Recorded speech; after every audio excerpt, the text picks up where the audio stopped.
Hi friends. நான் எப்போவுமே படிக்க வர்றோன்னா, அந்நேரம் எப்போவுமே நம்ம உண்டியல்ல காசு போடுவோம்னு சொல்லி நான் ஒரு பிளான் பண்ணியிருக்கேன். எப்போலாம் நான் ஸ்டடி டேபிளுக்கு வரேனோ, ஸோ அந்த டைம்லலாம் நான் உண்டியல்ல ஒரு ரூ. 5 ரூ. 10 அந்த மாதிரி நம்ம போட்டோம்னா, ஸோ அதுவும் ஒரு சின்ன சேவிங்ஸ் நமக்கு ஒரு யூஸ்ஃபுல்லாக இருக்கும்னு சொல்லிட்டு நான் அது இன்னிலேருந்து ஸ்டார்ட் பண்ணியிருக்கேன் ஃப்ரெண்ட்ஸ். நான் அன்றைக்கி மார்னிங் பார்த்தீங்கன்னா, நான் ஒரு 5:30க்கு எழுந்துட்டேன். ஸோ அப்போயே நான் பார்த்தீங்கன்னா எந்திரிச்சோன்னே ஆல்ரெடி மரபுத்தொடர் நான் நேற்று படிச்சிருந்தேன். ஸோ அதில் ஹைலைட் பண்ணி வச்சுருந்த பாயிண்ட்ஸை மட்டும்தான் நான் திரும்ப ரீகால் பண்ணியிருந்தேன். அது ஒரு 10 மினிட்ஸ் 15 மினிட்ஸ் படித்தேன். ஸோ அதுக்கப்புறம் பார்த்திங்கன்னா, இப்போ திரும்ப நான் எல்லா ஒர்க்ஸும் முடிச்சுட்டு ஒரு 9:30க்கு மேலே படிக்க ஸ்டார்ட் பண்ணிட்டேன்.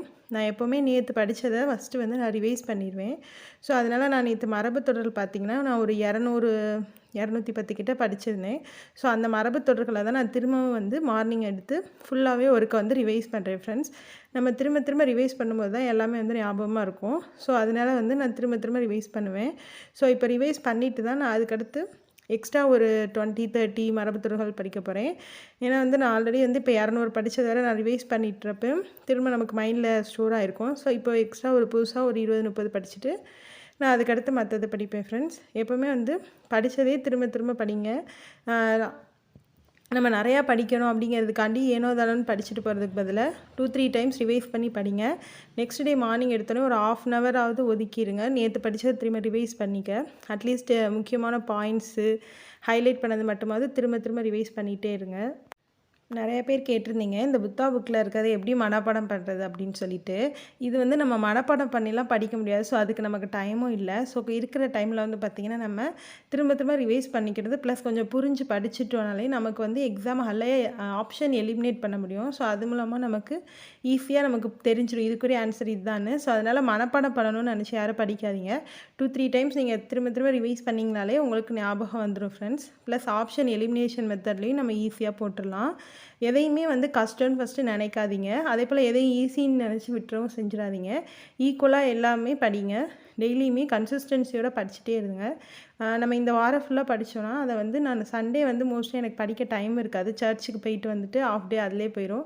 ஸோ அதுக்கப்புறம் வீட்டில் பிஸியாக இருக்கனால படிக்க டைம் இருக்காது. ஸோ அந்த டைமில் நான் என்ன பண்ணுவேன்னா, ஒரு 1/2 மணி நேரம் 1 மணி நேரம்னாலும் உட்காந்து அந்த வீக் ஃபுல்லாக என்னென்ன படித்தோன்னு சொல்லி சும்மா ஓவராலாக ஒரு ஸ்பீட் ரிவிஷன் மாதிரி ஒரு 1 ஹவராவது உட்காந்து அது என்னென்னு பார்த்துருவேன். அப்போ தான் அந்த வாரம் ஃபுல்லாக படித்தது நமக்கு திரும்ப ஒரு ரீகால் பண்ண மாதிரி இருக்கும் மைண்டுக்கு. ஸோ அதனால் நமக்கு எக்ஸாம் டைமில் அந்த நேரம் நம்ம கொஸ்டினை பார்த்தோன்னே நமக்கு கண்டிப்பாக ஞாபகம் வரும். மோஸ்ட்டாக எக்ஸாமில் நமக்கு மறந்துருச்சுன்னா இப்படி 2-3 டைம்ஸ்க்கு மேலே நம்ம ரிவைஸ் பண்ணுறப்ப நமக்கு அந்த பேஜே நமக்கு தெரியும். இங்கே இந்த தானே இருக்கும், இப்படி வருமோ, இதுதான் வரும், இதுக்கு இது வராதுன்னு பார்த்தோன்னே புரிஞ்சிக்க முடியும். ஸோ அதனால் ரிப்பீட் ரிவிஷன் பண்ணுங்கள். அதிகமாக படிக்கிறத விட கொஞ்சமாக படித்தாலும் அதை நிறையா தடவை படிச்சுக்கோங்க. நான் இந்த புத்தா புக் வாங்கி பார்த்திங்கன்னா, நவம்பர், டிசம்பர் கிட்டேயே நான் வாங்கிட்டேன்னு நினைக்கிறேன். ஸோ அதுக்கப்புறம் 1 மாதத்துக்கிட்ட இந்த புக்கு நான் சும்மாவே தான் வச்சுருந்தேன். படிக்கவே இல்லை. நான் வாங்கி வச்சுட்டோம் ஓகே அப்படிங்கிற ஒரு இது மட்டும்தான் இருந்துச்சு. ஆனால் புக்கு தூங்கிட்டு தான் இருந்துச்சு. ஸோ அந்த மாதிரி நீங்கள் பண்ணாதீங்க. வாங்கிட்டிங்கன்னா புக்கை எடுத்து டெய்லி 1 பேஜ் 2 பேஜுன்னு சொல்லி படிக்க ஆரம்பிச்சிருங்க. உங்களுக்கு எது ரொம்ப ஈஸியாக இருக்குது, இன்ட்ரெஸ்ட்டாக இருக்கோ அதுலேருந்து படிங்க. அது மட்டும் இல்லாமல் எது படிக்க ஆரம்பித்தாலும் ஃபஸ்ட்டு ஸ்கூல் புக்கில் உள்ளதை படிச்சுட்டு அதுக்கப்புறமேல் படிங்க. ஸ்கூல் புக்கில் இருக்க கண்டென்ட் தான் நமக்கு ரொம்ப பேசிக்ஸு. ஸோ அது படிச்சுட்டு அவுட் சோர்ஸில் என்ன இருக்கோ அதை பாருங்கள். தமிழுக்குன்னு மட்டும் இல்லை, எல்லாமே தமிழ், மேக்ஸ், ஜிகே எல்லாத்துக்குமே ஸ்கூல் புக்கில் உள்ளதை படிச்சுட்டு அது தவிர எக்ஸ்ட்ராவாக ப்ரீவியஸ் இயர் கொஸ்டினில் என்ன கேட்டிருக்காங்க, அவுட் சோர்ஸில் எந்த மாதிரி டிஃப்ரெண்ட்டாக இருக்குது டாபிக்ஸ் அப்படின்னு சொல்லிட்டு அந்த மாதிரி இதை பார்த்துட்டு படிச்சிங்கன்னா நமக்கு இன்னுமே ஒரு டாபிக் எடுத்தால் அது ஃபுல்லாக கிளியர் பண்ணுற மாதிரி நமக்கு ஒரு சாட்டிஸ்ஃபேக்ஷனாக இருக்கும். டெய்லியுமே 3 சப்ஜெக்ட்டுமே நான் எப்போவுமே எடுத்துருவேன். தமிழும் படிச்சிருவேன், மேக்ஸு, ஜிகே. அப்படி எனக்கு சுத்தமாக டைம் இல்லைனாலும் மேக்ஸ் ஒரு 5 சம்ஸாவது ஏதோ ஒன்று டிஃப்ரெண்ட்டான சம்மோ இல்லை ஆல்ரெடி பார்த்த சம்மோ ஏதோ ஒன்றுனாலும் பார்த்துருங்க. பார்க்காம தூங்கிடாதீங்க. எப்போவுமே மேக்ஸ் மட்டும் நம்ம செஞ்சு பார்த்துட்டே இருக்கணும். ஸோ அப்போ எக்ஸாம் ஹாலில் நமக்கு சில நேரம் டைம் மேனேஜ் பண்ண முடியலன்னு சொல்கிறோம். அந்த மாதிரி டைமில் நம்ம இப்போ செஞ்சு பார்த்துருந்தோம்னா அந்த ஸ்பீடு நமக்கு எக்ஸாமில் வந்துடும். டைம் இல்லைனாலும் வேகமாக நம்ம கொஸ்டினை நம்ம ஹேண்டில் பண்ணி நம்ம எல்லாமே போட்டுற முடியும். ஸோ ஸ்லேட் அல்லது நோட், ரஃப் நோட் ஏதாவது வச்சுக்கோங்க. மேக்ஸ் சும்மா இப்படி கண்ணிலேயே பார்க்குற மாதிரி பார்க்காதீங்க. அப்படின்னாலும் பார்த்துட்டு அதுக்கப்புறம் நீங்களாக அந்த சம்ஸ்லாம் நமக்கு தெரியுதான்னு சொல்லி செஞ்சு பாருங்கள். செஞ்சு பார்க்குறதுனால மட்டும்தான் நமக்கு டைம் மேனேஜ்மெண்ட் பண்ண முடியும். நான் ஏன் இந்த புத்தா புக் வாங்கி படிக்கிறேன் அப்படின்னா, எல்லாருமே வந்து ஸ்கூல் புக்கில் இருக்க கன்டென்ட்ஸ் நம்ம படிக்க தான் செய்கிறோம். ஸோ நம்ம மற்றவங்களோட நமக்கு எக்ஸாம் ஹாலில் சீக்கிரமாகவும் நம்ம எழுதணும். ப்ளஸ் நமக்கு மா மார்க்ஸ் வந்து கொஞ்சம் அதிகமாக வரணும் அப்படிங்கிற பட்சத்தில் நம்ம வந்து இந்த மாதிரி அவுட் சோர்ஸ் படிச்சிருந்தோம்னா தான் நமக்கு ஈஸியாக இருக்கும். அதுபோல் பார்த்திங்கன்னா, நான் நேற்று வந்து ஜிகேயில் வந்து ப்ரீவியஸ் இயர் கொஸ்டின்ஸ் பார்த்துருந்தேன். ஸோ அதனால அதையுமே நான் திரும்ப ரீகால் பண்ணுறேன். ப்ரீவியஸ் இயர் கொஸ்டின் வந்து ரொம்ப ரொம்ப முக்கியம். நம்ம என்ன தான் கண்டென்ட் படிச்சிருந்தாலும் ப்ரீவியஸ் இயர் கொஸ்டின் நம்ம பார்த்தா தான் டிஃப்ரெண்ட்டாக இப்படிலாம் கூட கேள்வி கேட்கலாமாங்கிறது தெரியும்.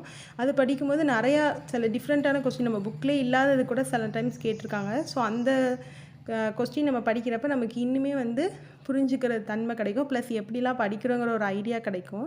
ஸோ அதனால் ப்ரீவியஸ் இயர் கொஸ்டினாக இருந்தாலும் சரி, அதையுமே வந்து திரும்ப ஒருக்கா ரிவைஸ் பண்ணிடுவேன். ஸோ அப்போ தான் 1 ஹவர்னாலும் ரிவைஸ் பண்ணிவிட்டு அடுத்து மற்றது போனால் தான் கொஞ்சம் நல்லாயிருக்கும். ஸோ நீங்களுமே ப்ரீவியஸ் இயர் கொஸ்டின் ஏதாவது புக்கு கிடச்சா புக்கு இருந்தால் வாங்கி படிங்க. நான் வந்து சந்தோஷ்மணி அகாடமியில் தான் இந்த ப்ரீவியஸ் இயர் கொஸ்டின் ஜிகேக்கு வாங்கியிருக்கேன்.